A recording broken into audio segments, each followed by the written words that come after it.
ভারতের সঙ্গে বন্দি বিনিময় চুক্তির আওতায় প্রশান্ত কুমার বা পিকে হালদারকে ফিরিয়ে আনতে দুর্নীতি দমন কমিশন দুদক কাজ করছে বলে জানিয়েছেন সংস্থাটির মহাপরিচালক আক্তার হোসেন।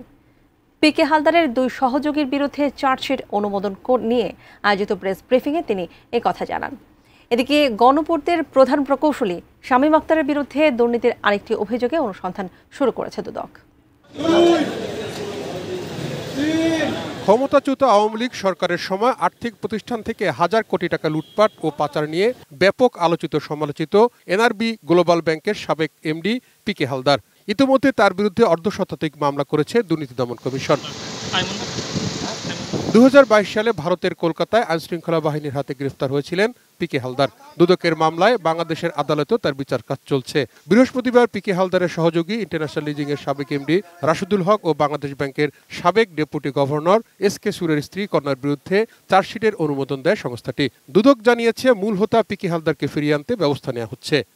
ভারতের সাথে বন্দি প্রত্যর্পণ চুক্তি রয়েছে, সেই চুক্তির আওতায় তিনি শুধু যে দুদকের মামলায় আসামি তা কিন্তু না, তার বিরুদ্ধে আরও অন্যান্য মামলাও রয়েছে।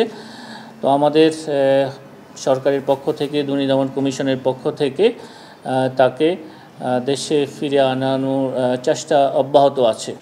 এদিকে গণপূর্ত অধিদপ্তরের প্রধান প্রকৌশলী শামীম আক্তারের বিরুদ্ধে আরও একটি অভিযোগ অনুসন্ধান শুরু করেছে দুদক। এবার তার বিরুদ্ধে ভিভিআইপি প্রোগ্রামের নামে অর্থ লুটপাট সহ বিস্তর দুর্নীতির অভিযোগ আনা হয়েছে।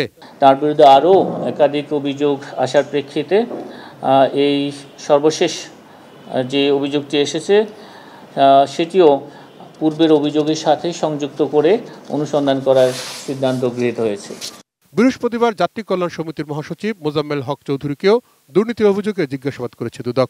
আমাকে বারবারে বিভিন্ন সময়ে এখানে ডেকে নিয়ে আসা, হয়রানি করা, এটা আমি মনে করি সরকার বিষয়টি ভালো করে দেখবেন।